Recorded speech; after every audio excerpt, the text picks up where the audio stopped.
Hello अस्सलाम वालेकुम तमाम दोस्तों को रमज़ान मुबारक। आज संडे का दिन है और कल मंडे में एक अदद केस लगा हुआ है जिसकी तैयारी अभी दफ्तर कर रहा हूँ। दफ्तर में बैठ के किताबों के बारे में बात नहीं करेंगे, आज बात करेंगे थोड़ी सी कानून की और कानून को पढ़ा कैसे जाता है। कल जो केस लगा हुआ है उसके अंदर गवर्नमेंट ऑफ पंजाब का एक कानून आया है जिसका उन्होंने नाम रखा है Punjab protection of ownership of immovable property act. और पहले ऑर्डिनेंस आया था 2025 में, उसको एक्ट बना दिया उन्होंने बाद में पंजाब असेंबली से अप्रूव करवाने के बाद। तो ये कानून आपको दिखा भी देता हूँ साथ। ये आपको अगर आप देखेंगे यहाँ पे ये यूट्यूब के ऊपर जहाँ पे वीडियो देख रहे हैं और यहाँ पे डिस्क्रिप्शन के अंदर इस कानून की ये जो दो फाइलें हैं, एक फ़ाइल ओरिजिनल ऑर्डिनेंस की और एक जो अमेंडमेंट रिसेंटली इसके अंदर हुई है उसका कानून मौजूद है। तो तैयार करते करते आई थॉट कि आप तमाम दोस्तों के साथ जो तैयारी मैं कर रहा हूँ मुकदमे की वो वीडियो बना के ही आपसे गुफ्तगू वगैरह कर ली जाए ताकि जो न्यू स्टूडेंट्स हैं उनका भी फ़ायदा हो और तमाम दोस्तों के साथ भी। और जो नए दोस्त इंटरेस्टेड हैं कि ये अमेंडमेंट्स आई क्या हैं, वो सेकंड पार्ट के अंदर उसकी बात करेंगे, वो भी मैं नीचे उसका लिंक भी ऐड कर दूंगा। बट पहले ये ऑर्डिनेंस है क्या का एक्ट, फिर बाद में कैसे जो जो के बन गया और उसके अंदर क्या ख़राबी थी मेरे नज़दीक जो मैंने चैलेंज की हुई। और अब मैं आज वैसे पढ़ने के लिए ये बैठा हुआ था कि इसमें तब्दीलियाँ क्या आई हैं। एक ऑर्डिनेंस, एक गवर्नर ने फिर एक ऑर्डिनेंस पास किया जिसके तहत इस कानून को अमेंड कर लिया गया। उस अमेंडमेंट को भी एग्जामिन करेंगे, मगर उससे पहले एक दफ़ा ब्रीफली आपको ये दिखाएं कि व्हाट ऑर्डिनेंस या एक्ट भी ऑलमोस्ट आइडेंटिकल ही होता है देखने में। ऑर्डिनेंस गवर्नर की तरफ से आता है प्रोविंस के अंदर, act is principally issued by आपका द असेंबली। सो ऑर्डिनेंस ये इशू हुआ था जी, पहले तो ये पंजाब गज़ेट जिसके अंदर कवानीन और नोटिफिकेशन छपते हैं, गवर्नमेंट रेगुलरली छापती है, उसके अंदर आप लाहौर के अंदर 30 अक्टूबर 2025 को ये छपा है। गवर्नमेंट ऑफ पंजाब का के डिपार्टमेंट ने नोटिफिकेशन के ज़रिए छापा है। ऑर्डिनेंस को प्रोमलगेट किया गवर्नर ने और जो पब्लिश किया गया protection of ownership of immovable property ordinance 2025। To protect the lawful ownership का कहा गया कि lawful ownership of immovable property in Punjab. और इस पोर्शन, ये तो खैर टाइटल है, this portion is known as the recital या preamble, I am sorry recital की जगह रिसाइटल तो अग्रीमेंट्स में होते हैं, प्रीएम्बल जिसके अंदर ये लिखा गया है कि क्यों किस लिए कानून बनाया जा रहा है। बल्कि दो चीज़ें होती हैं कानून बनाने से पहले। जब उसको किस कहीं पुट फॉरवर्ड किया जाता है तो तो उसके अंदर एक statements of objects and reasons भी पुट अप किए जाते हैं। पहले ये पढ़ लें ताकि हमें समझ थोड़ी सी। Primary objective of the ordinance is to protect the ownership rights of lawful owners of immovable properties, to curb the menace of illegal possession of immovable property, and to provide both civil and criminal remedies to property owners. The ordinance introduces a streamlined mechanism for removal of illegal possession and mandates dispute resolution before litigation to provide relief to the public. कहने में तो ये कानून बनाया गया था कि जिसके अंदर लोगों से कब्ज़े अगर कोई छिन जाते हैं या उनकी प्रॉपर्टी के अंदर कोई इंटरफेरेंस हो रहे है तो उसको एक क्रिमिनल ऑफेंस इसके अंदर बनाया गया। और उसके साथ साथ ये बना के अगर आप रिसाइटल की तरफ आ जाएँ, मेकनिज़म किया हुआ था। इसमें क्या खराबियाँ जब हम ये भी आगे पढ़ेंगे तो I discuss it with you. Necessary क्या वजह है? Necessary to protect lawful ownership and provide effective legal remedies against dispossession, कानून में ऑलरेडी मौजूद थी, from his immovable property. To provide mechanism for expeditious resolution of disputes rising from matters connected therewith and ancillary ताल्लुक रखने वाले। Punjab assembly was not in session and governor Punjab है satisfied circumstances exist। ये आदत उन्होंने बनाई हुई है कि जो उस कानून को जल्दी पास करना हो उसको जब असेंबली इन सेशन ना हो हफ्ते के बाद भी हो सकती थी, और जो प्रॉपर नॉर्मल प्रोसेस फॉलो करने की जगह in exercise of powers conferred in article 128 के अंदर आपको ये नज़र आएगी। 1 के अंदर गवर्नर को प्रोमलगेशन की जो पावर मौजूद है। सेक्शन 1 इस अमूमन एक्ट ऑर्डिनेंस के अंदर एक्ट के अंदर होता है टाइटल, एक्सटेंट और कमेंसमेंट। टाइटल होता है कि उसका नाम क्या होगा, यानी आइंदा जब भी इसका नाम लिखेंगे Punjab protection of ownership of immovable property ordinance 2025 लिखना चाहिए। और ब्रैकेट में आप अगर आगे अपने प्लीडिंग्स में ऑर्डिनेंस ओ कैपिटल से इसको डिफाइन करना चाहें तो आप कर सकते हैं। Extend to the whole of Punjab, चूँकि पंजाब के अंदर हो रहा है, गवर्नर के पास ये भी पावर होती है ऑप्शन एरियाज़ में, और कब इमीडिएटली होगा कि कुछ अरसे के बाद होगा। Come into force at once, तो ये फ़ौरन लागू कर दिया गया। और इसमें सेक्शन 8 के अंदर एक डिस्प्यूट रेजोल्यूशन कमेटी बनाई गई थी, जिस कानून को अगर आप जाके थोड़ा सा देखेंगे, जुडिशल पावर जो डिस्प्यूट्स को रिजॉल्व करने के लिए और जो पावर्स मौजूद थी वो एक कमेटी ने यहाँ पे इख्तियार कर ली थी, गवर्नमेंट की बनाई हुई कमेटी सेक्शन 8 के तहत बनती है, जो कि इमूवेबल प्रॉपर्टी, लोगों की जो लैंड बिल्डिंग और उससे ताल्लुक़ रखने वाले जो बेनिफिट्स वगैरह हैं उनमें अगर कोई इंटरफेयर करता था तो वो सीधा तरीका तो ये बना हुआ था कि इसके तहत एक ट्राइब्यूनल बनेगा, जो प्रॉपर्टी ट्राइब्यूनल के अंदर जजेस नोटिफाई होंगे और जजेस ये तमाम मामलात हैंडल करेंगे। मगर होना क्या शुरू हो गया था, ट्राइब्यूनल से पहले ही ये गवर्नमेंट की और डीसी साहब की बनी हुई कमेटी जिसको वो हेड करते थे, वो बैठ के डिस्प्यूट रेजोल्यूशन कमेटी के डीसी था कि एसी था, एक सेक्शन 8 में देख लेते हैं, माइट नॉट बी, हाँ डीसी था, डीसी जो कि इसका कन्वीनर था। लोग कंप्लेंट्स जमा करवाते थे तो डीसी साहब को अगर किसी के भी बीच में इंटरेस्ट के अंदर होता था या अगर अप्रोच किया होता था तो पकड़ के कब्जा एक का उठा के दूसरे को दे देते थे, बावजूद इसके स्टेज वगैरह भी कोर्ट से मुख्तलिफ लोगों ने दिए हुए थे। सो इमूवेबल प्रॉपर्टी के बारे में ये मामलात के सारा हो रहा था, इसको ओवरराइडिंग इफेक्ट दे दिया गया था कि अगर और भी किसी कानून में कोई चीज़ वगैरह भी है तो ये इस ऑर्डिनेंस उसको ओवरराइड कर देगा, जो ड्यू प्रोसेस के तरीके, legal possession, whoever himself or through any other person obtains, retains possession of any movable property without lawful authority or lawful means or through fraud, deceit, cheating, dishonesty, forgery, ये तो court में साबित होने वाली चीज़ें उससे पहले, shall be guilty of an offence which shall be punishable for imprisonment for a term which may extend to 10 years but not less than 5, 5 से 10 साल आपको सज़ा होनी भी चाहिए। वैसे प्रॉपर्टी पे भी लोगों ने कब्जे करने की कोशिश किए हुए हैं वगैरह, तो उसके लिए ये अच्छी बात है ये अगर इंट्रोड्यूस करवाया जा रहा है। Punishment for attempt of abetment, any other person who attempts, aids, abets वगैरह, उसमें क्या सेल्स और अलॉट्स, एडवर्टाइजेस फॉर सेल और इट्स पोजेशन, अगर बेचेगा, इंस्टिगेट्स और इंसाइट्स टू किसी और से कब्जा करवाएगा, अगर यूजेस इलीगली प्रॉपर्टी और एक को अलॉटमेंट के लिए या सेल के लिए यूज़ करेगा या अग्रीमेंट पे कंस्ट्रक्शन या करेगा इलीगली दाखिल हो के, या कॉजेज़ और अटैम्प्ट्स के वहाँ पे पकड़ के किसी और से करवाएगा या ट्राइब्यूनल की डायरेक्शन में ही करेगा तो उसको प्रिजनमेंट 3 साल की होगी। सो पनिशमेंट फॉर अटैम्प्ट और अबेटमेंट की अलहदा और इलीगल पोजेशन की अलहदा बीच में लिखी हुई।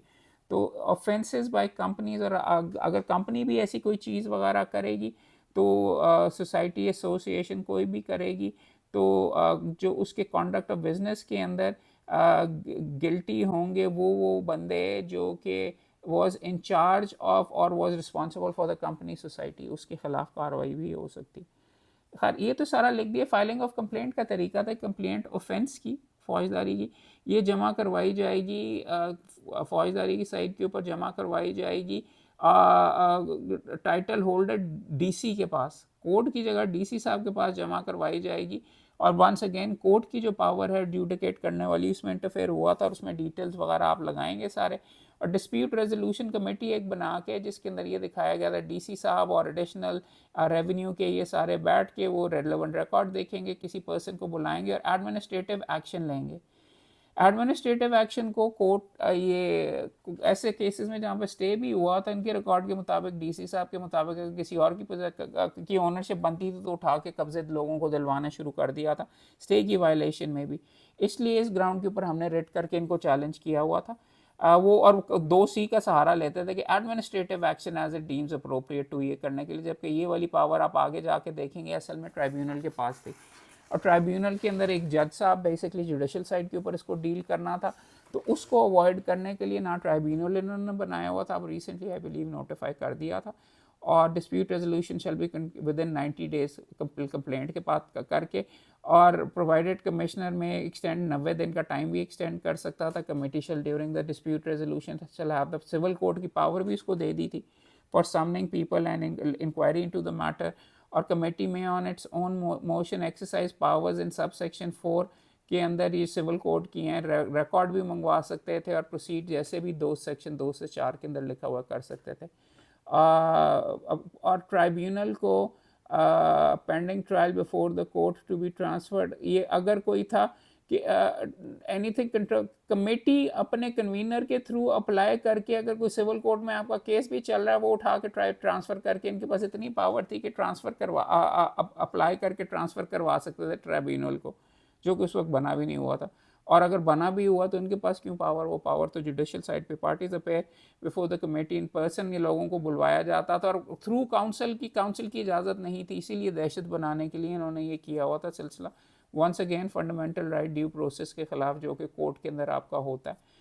Unable to appear in person, जी ऑनलाइन करेंगे प्रिवेंटिव मेजर, अगर वो होगा apprehends commission of an offence वगैरह होगा, डीसी को करेंगे तो रोकने के लिए, चलें रोकने की हद तक तो ठीक है, आप प्रिवेंटिव कर सकते हैं, वो भी वैसे कोर्ट के पास पावर होनी चाहिए, इसके अंदर उसको पावर वगैरह दी गई थी, तो this is another thing that कल बहस में करेंगे। Reference to tribunal. In case the dispute has been resolved, I shall reduce it in writing and send the tribunal for its approval and passing of judgment and decree. Court को सिर्फ ठप्पे के लिए किया हुआ, अगर नहीं हुआ टाइम के अंदर, तो committee shall within 30 days of expiry of period refer the matter with its opinion to the tribunal, के जी अब आप इसके ऊपर चलाएं। तो डायरेक्ट एक्सेस टू जस्टिस रोक दिया गया था, एक एग्जीक्यूटिव साइड के ऊपर ये ऐड कर दिया गया।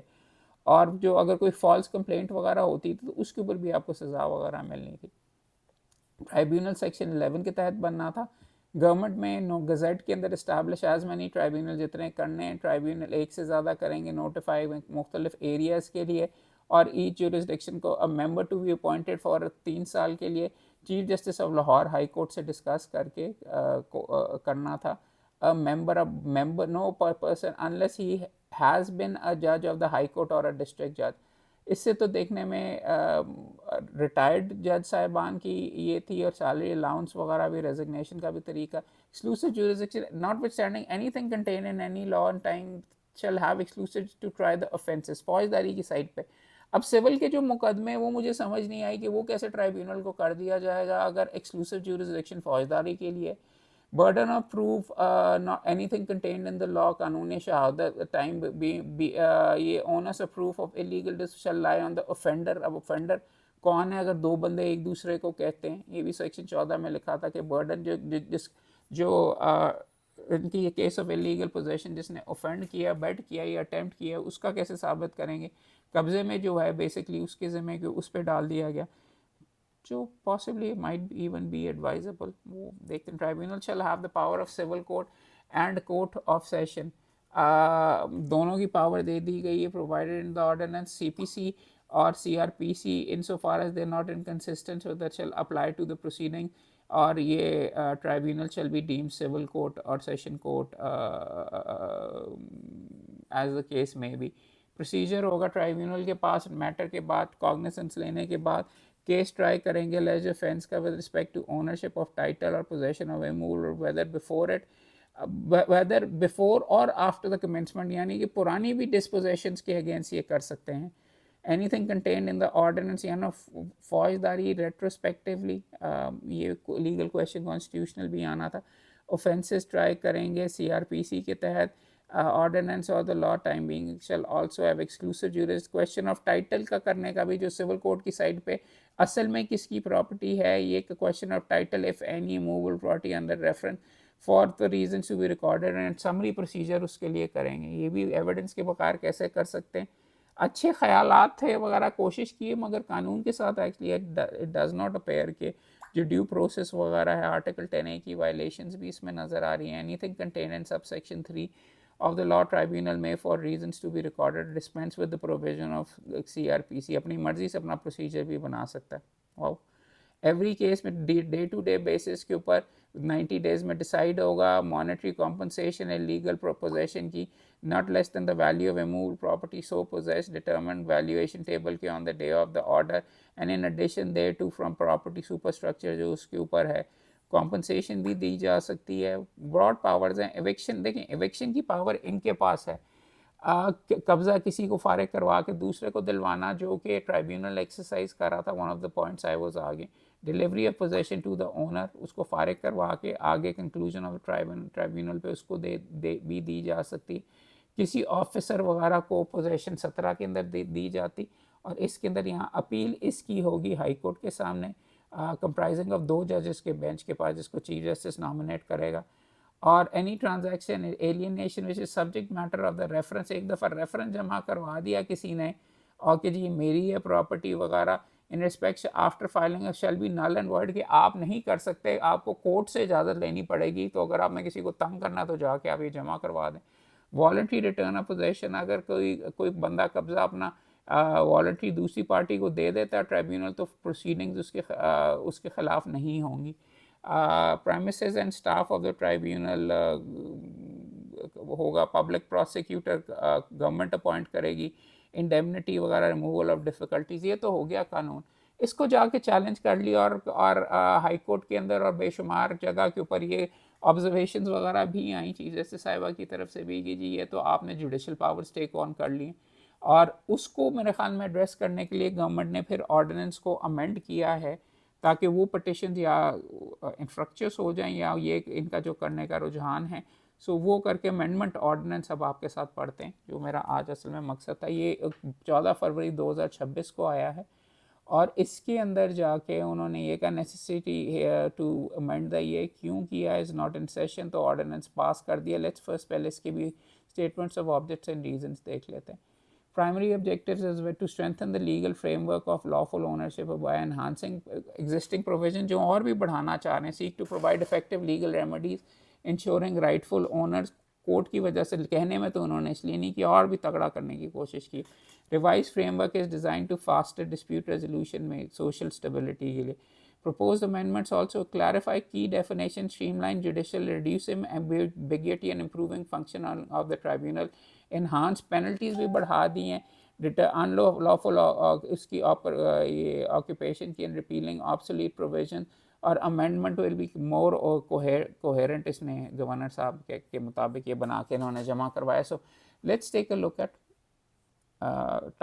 इसका नाम यहाँ पे अमेंडमेंट ऑर्डिनेंस 2026 का, ये छपा है 14 फरवरी 2026 को और कम इन टू इफेक्ट फ़ौरन, और ये अमेंडमेंट ऑर्डिनेंस का लिखा हुआ। सबसे पहले सेक्शन 2 के अंदर इन्होंने तब्दीली की है, लिखा है अक्यूज्ड की definition, any person including a company corporation और फर्म सोल प्रोप्राइटरशिप, ये ट्रस्ट बॉडी, ये और any other person whatsoever incorporated, and in the case of such accused the subscriber, promoter, sponsor, guarantor, chief executive, managing director, direct partner और beneficial owner, manager, secretary, trustee, और ये sir बहुत broad कर दिया, of who is charge of responsible for exercising over the affairs of such accused for the conduct of its business whatsoever. So unnatural person और company और housing societies और ये भी लोगों के जो कब्जे करते हैं उसको मेरे ख्याल में स्क्रूटनी में लाने की कोशिश की है। डिस्प्यूट रेजोल्यूशन की जगह स्क्रूटनी का वर्ड डाल दिए। पहले तो रेजोल्यूशन के लिए वो कमेटी बनाई गई थी, अब ये स्क्रूटनी के लिए मेरे ख्याल में कि उन्होंने कहा कि जी हम कागजात चेक करेंगे। जज मीन्स प्रिजाइडिंग ऑफिसर जो उसके अंदर ट्राइब्यूनल है।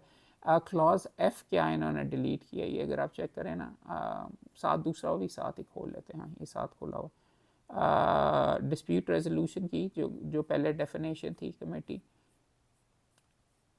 उसको अब स्क्रूटनी कमेटी कहा जाए, कमेटी की जगह पहले क्या नाम था उसका, डिस्प्यूट क्लॉज बी में उसकी जगह स्क्रूटनी इन्होंने कर दिया, यानी इनका मकसद बदल दिया। I mean the dispute resolution committee यहाँ पे होगा मीन्स द स्क्रूटनी कमेटी, और साथ इन्होंने डिलीट कर दिया, एफ डिलीट कर दिया है पंजाब प्रॉपर्टी ट्राइब्यूनल, उसका नाम मेरे ख्याल में ट्राइब्यूनल का कर दिया। एफ देखते हैं कि डिलीट क्या किया है इन्होंने। एफ डेफिनेशन थी पर्सन की, और पर्सन की डेफिनेशन की जगह अक्यूज्ड का वर्ड यूज़ कर दिया, तो ये वाला ख़त्म करके उन्होंने एक ब्रॉडर डेफिनेशन अक्यूज्ड की यहाँ पे ऐड कर दी। और अक्यूज चार्ज फ्रेम होने से पहले इलीगल पोजेशन की जगह the following shall be, section 4 जो पहले लिखा हुआ था,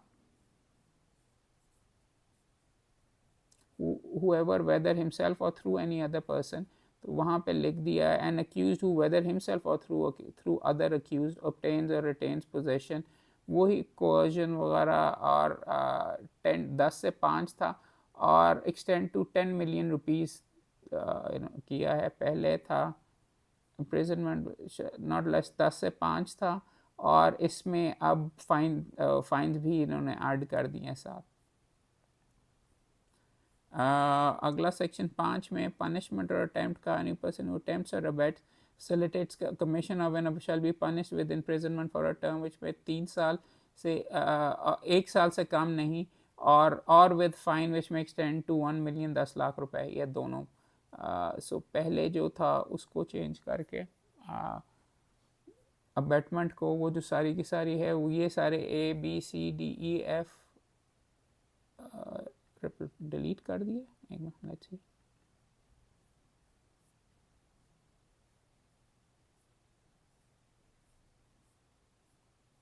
सो बेसिकली इस तरीके से ये आपके साथ ये पढ़ने का मकसद है कि any person who attempts, aids, abets, facilitates, conspires for the commission of an offence shall be punished with imprisonment for term of 3 years, it may extend to 3 years but not less than 1 से 3 साल, और या फिर fine 10 lakh का, या दोनों। और वो जो बाकी सारी की सारी चीज़ें थी वो डिलीट कर डाली हैं। ये जो फॉर सेल्स और अलॉट्स, ये जो इंस्टिगेट्स और इनसाइट्स और ये सारी की सारी चीज़ें सिंप्लीफाई कर दिया है। और सेक्शन 6 डिलीट कर दिया है। सेक्शन 6 के अंदर कंपनीज और एंटिटीज़ का ख़त्म कर दिया वो, क्योंकि अक्यूज़ की डेफिनेशन के अंदर ये डाल दिया गया सारा किसके थ्रू होगा और कंट्रोल कैसे होगा सारा, वो पूरे का पूरा notwithstanding contain which such offence has been committed comment society has been consented और इज एट्रीब्यूटेबल, तो अब उसको चेंज करके थोड़ा सा टाइटन कर दिया। अब फाइलिंग ऑफ कंप्लेंट का जो था वो सारे का सारा सब सेक्शन 7 चेंज कर दिए। Complaint of an offence under the act may be lawful owner removal, जो होगा वो ट्राइब्यूनल के पास होगा। मैं जो आपको कह रहा था ना कि जी वो उसका क्या ताल्लुक है उनके पास जाने का, ट्राइब्यूनल सेक्शन 11 के पहले ट्राइब्यूनल में कंप्लेंट जमा होगी और ये सारी डिटेल्स उसके अंदर साथ लगाएंगे। 3 दिनों के अंदर ट्राइब्यूनल कमेटी को प्रोब के लिए भेज देगा, यानी प्रोब के लिए भी खुद नहीं करेगा, उसके लिए एक कमेटी बनाई हुई है स्क्रूटनी और इनकरेजिंग एमिकेबल कि जी वो बैठ के आपस में इसको रिजॉल्व वगैरह करें और अपनी रिपोर्ट 30 डेज़ के अंदर जमा करवाएं। स्क्रूटनी कमेटी में वही साहिबान दोबारा से आई बिलीव बैठे हुए हैं जो पहले थे, डिस्प्यूट रेजोल्यूशन कमेटी। अब वो स्क्रूटनी कमेटी हो गई और साहिबान आई बिलीव वही पहले वाले पहले F तक थे। और अब एजेंसी गवर्नमेंट को opted by the company officer in charge of SHO को भी आपने बीच में साथ बिठा दिया हुआ, sub division police officer and officer agency to be coopted, वो भी अब इसके अंदर आके इंक्वायरी करने के लिए इन्होंने ऐड कर दिया है। For the purposes of section 7 scrutinise relevant report require attendance of any person called for exam and record from any government public authority, record statement of persons, the officer in charge of police station shall be responsible ensuring attend. SHO का काम हो गया जी वो जाके statements record करने का, scissor menu, और उनको पता नहीं किस चीज़ के अफसर शायर को अपने सर के ऊपर डाल दिया, क्या ये इनका काम है इस तरीके से करने का। Committee shall finalise its report along with all relevant record through circle revenue officer concern and officer in charge, और वो अपनी रिपोर्ट ट्राइब्यूनल को देंगे 30 डेज़ में। वो क्वाइट वाई इनके पास अफसर शाही के पास हाजिरियाँ देने के लिए shall be focal person tribunal throughout the proceeding shall be appear as witness और ऑफिसर इंचार्ज पुलिस वाले के साथ। Dispute is amicably resolve compromise shall be reduced in writing, और वो वहाँ पे जजमेंट के लिए ट्राइब्यूनल में भेज देंगे, नहीं तो ये क्या उसको कहते हैं सारी पार्टीज इन पर्सन पेयर होंगी। अनएबल टू पेयर में यहाँ पे अभी भी वो वकील ना होने वाली चीज़ इन्होंने ख़त्म कर दी है, लेकिन अभी भी लिखा हुआ है कि अब इन पर्सन या इसके थ्रू आएंगे, वकील की चीज़ हो सकेगा नहीं, वो भी उन्होंने अभाम रखा है। प्रिवेंटिव मेजर्स के लिए जो इमूवल प्रॉपर्टी का था ट्राइब्यूनल के पास उन्होंने पावर दे दी है, जो कि पहले अपने पास इन्होंने रखने की कोशिश की थी, तो वो वाली जुडिशल भी वो ट्राइब्यूनल के अंदर उन्होंने पावर दे दी है। और साथ 11 में interim relief pendency of the case at interim order to regulate possession के लिए अगर कोई करना चाहते हैं तो रेफरेंस टू द ट्राइब्यूनल की जगह उन्होंने सेक्शन 10 में ये डाल दिया है। और पहले जो 11 था इस्टेब्लिशमेंट ऑफ ट्राइब्यूनल, उसकी जगह अब ये नया लिख दिया है एडिशनल अब रिटायर्ड की जगह अब लिख दिए कंसल्टेशन के बाद, इन कंसल्टेशन डेजिग्नेट जज ऑफ द ट्राइब्यूनल में अमंग सर्विंग एडिशनल सेशन जजेस के अंदर से, डिस्ट्रिक्ट के अंदर से, हर डिस्ट्रिक्ट के अंदर। तो उन्होंने ये बेसिकली कोर्ट की हायरार्की में रिटायर्ड की जगह इनको पावर्स दे दी हैं। क्या वो ऑलरेडी इतने फारिग हैं कि उनके पास ये वाला काम भी होना शुरू हो जाए? Exclusive to notwithstanding anything contain for the time में, exclusive to try the offences की फौजदारी की हद तक तो ठीक है, ये करने के लिए सही है। बट उस सिविल वाली जो चीज़ थी एक्सक्लूसिव जुरिसडिक्शन, वो है 14 को डिलीट कर दिया है, सेक्शन 14 जो पहले था, बर्डन ऑफ प्रूफ 13 की जगह बर्डन ऑफ प्रूफ डाल दिया है। वाली चीज़ ख़त्म हो गई है जिसके अंदर लिखा हुआ था, और उसकी जगह अब 14 को बर्डन ऑफ, क्योंकि एक्सक्लूसिव जुरिसडिक्शन 13 की जगह ये डाल दिया, और 14 को वैसे डिलीट कर दिया बर्डन ऑफ प्रूफ वाला, और 16 के अंदर प्रोसीजर तब्दील करके सेक्शन 16 डाल दिया है। पहले जो सेक्शन 16 था, 15 अभी भी मौजूद है। Shall have the power of civil court and court of session, दोनों उनके पास पावर्स होंगी। प्रोसीजर उन्होंने बदल के अब प्रोवाइड ये किया है कि रिसीट रिपीट करने मिलने के बाद ट्राइब्यूनल शैल प्रोसीड, सेक्शन 8 के तहत ट्राइब्यूनल बन रहा है।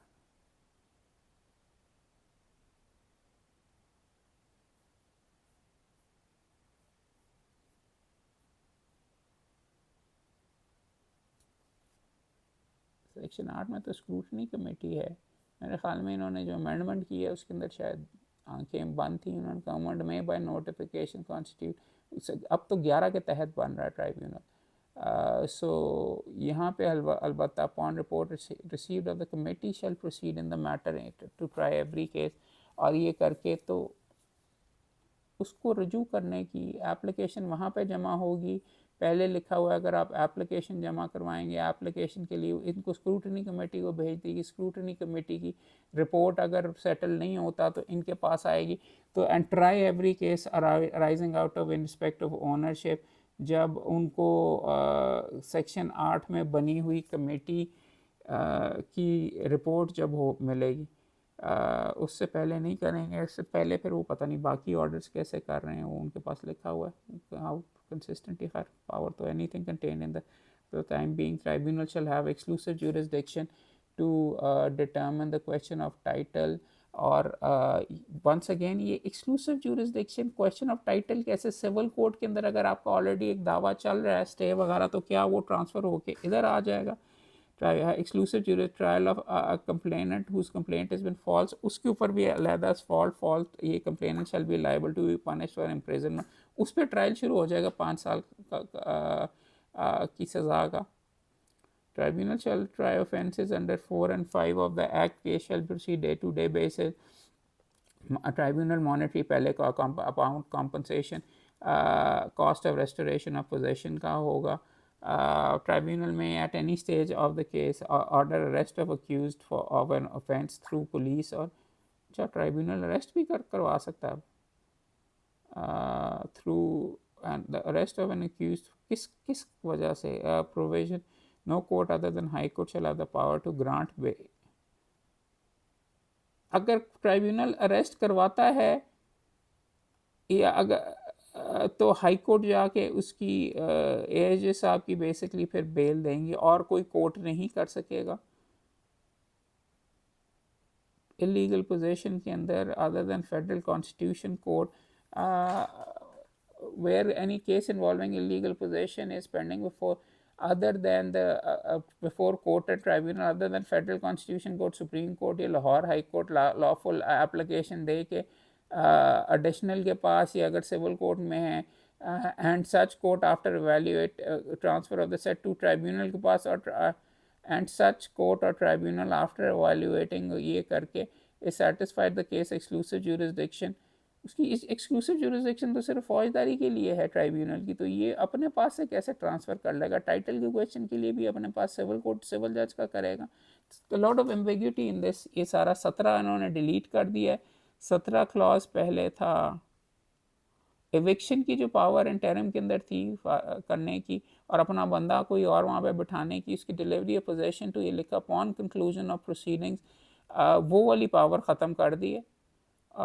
इंटरिम में अब कस्टडी के लिए वो प्रिवेंटेटिव या इंटरिम ऑर्डर का उसका क्या होगा, वो भी अभी चीज़ ज़्यादा डिटेल में ज़्यादा बैठ के पढ़ूंगा तो उसके साथ होगा। अभी तो आपके साथ ओवरव्यू कर रहा हूँ। और दूसरा इसमें से देखने से ये नज़र आ रहा है कि delivery of possession to the owner पहले था वो ख़त्म कर दिया, उस तब्दील कर दिया, और उसके अंदर अब 18 के अंदर रेस्टोरेशन ऑफ पोजेशन होगी जब ख़त्म हो जाएगा।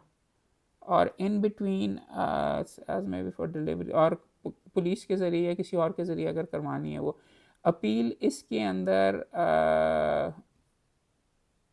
होगा 30 डेज़ के अंदर हाई कोर्ट के अंदर बेंचेस सुनेंगे, 30 डेज़ में डिसाइड होंगे। पहले 2 जजेस का था, अब नहीं। और अपील और रिविजन इंटरिम ऑर्डर के अगेंस्ट इंटरलॉकेटरी ऑर्डर का नहीं होगा, और कब्ज़ा उन्होंने तब्दील कर लिया तो फिर रिटें ही होंगी। प्रोहिबिशन और एलियनेशन एनी ट्रांजैक्शन इन्वॉल्विंग, ये करने के लिए अगर कोई आगे बेच रहा है after filing of complaint shall be prohibited and except to the extent permitted by the court, court से जाके इजाज़त लेनी होगी। अगर वॉइड होगा, नल एंड वॉइड बाद में या पहले जाना है, ये भी 21 और 22 भी फिर से इन्होंने डिलीट कर दिया। वॉलंटरी रिटर्न का भी वापस कर दिया, प्रेमिसेस ऑफ स्टाफ और ट्राइब्यूनल का ख़त्म कर लिया। वॉलंटरी रिटर्न पे के मामला ख़त्म हो जाएगा वो उन्होंने ख़त्म कर दिया है। इंडेमनिटी का उन्होंने क्लॉज दोबारा डाल दिया है, एक फ्रेश ही इशू कर देते पिछले वाले को रिपील करके in the heading after the word repeal. और 27 के अंदर उन्होंने अमेंडमेंट की है, after the repeal and saving before the words protection, Punjab protection or subsection following notwithstanding repeal, anything done under the repealed ordinance shall be deemed to be repeal क्या किया है इन्होंने इसमें करने के लिए, पहले क्या ख़त्म किया अमेंडमेंट 27 को ऑफ सेक्शन 27 तो था ही नहीं यार, रिमार्केबल। जो पहले छपा हुआ है उसके अंदर उसके सेक्शन 27 है ही नहीं। In the heading after the word repeal the word and saving वगैरह, एज पर जो मेरे पास ड्राफ्ट मौजूद है ऑर्डिनेंस का, एक्ट में तब्दील ना कर लिया हो इन्होंने। बट जो ये पंजाब की अपनी वेबसाइट से मैंने ये उठाया उसके अंदर तो सेक्शन 27 है ही नहीं। So I don't see what exactly they are repealing. So typical for governmental मामलात आप सारे के सारे देखेंगे कि इसके अंदर उन्होंने थोड़ा बहुत आई थिंक लगता है कि शायद कंसल्टेशन के साथ चीफ साहिबा के साथ, या वैसे बिकॉज जजेस कौन से होंगे पहले क्या होंगे, या कोर्ट की जो मेरे ख्याल में कंसर्न्स वगैरह उन्होंने हाईलाइट की थी वो ओवरकम करने की कोशिश की हैं। मगर अभी भी अपना रोल एग्जीक्यूटिव का काफ़ी मेजर रखा है, थाने के ज़रिए ये करेंगे वो करेंगे। और वो कंसिलिएशन के लिए जो एक कमेटी बीच में बनाई हुई है, पहले तो डिस्प्यूट रेजोल्यूशन कमेटी थी, अब उनका नाम वगैरह चेंज करके, लेकिन उसके अंदर थानेदार का क्या काम है अगर सिर्फ रिपोर्ट ही देनी है। और ये अरेस्ट की पावर तो खैर कोर्ट के पास बीच में चली गई है। तो इसमें मुख्तलिफ अंदाज से टीथ वगैरह दिए गए। It's an interesting thing. अब कल वाली पटिशन जो हमने भी लोगों ने जमा करवाई हुई उनको तो मेरे ख्याल में हम अमेंड ही करेंगे इनके अंदर ही। और इसके अंदर भी अभी सब्सटैंशियल प्रॉब्लम्स वगैरह नज़र आ रहे हैं जो कि रेगुलर नहीं है।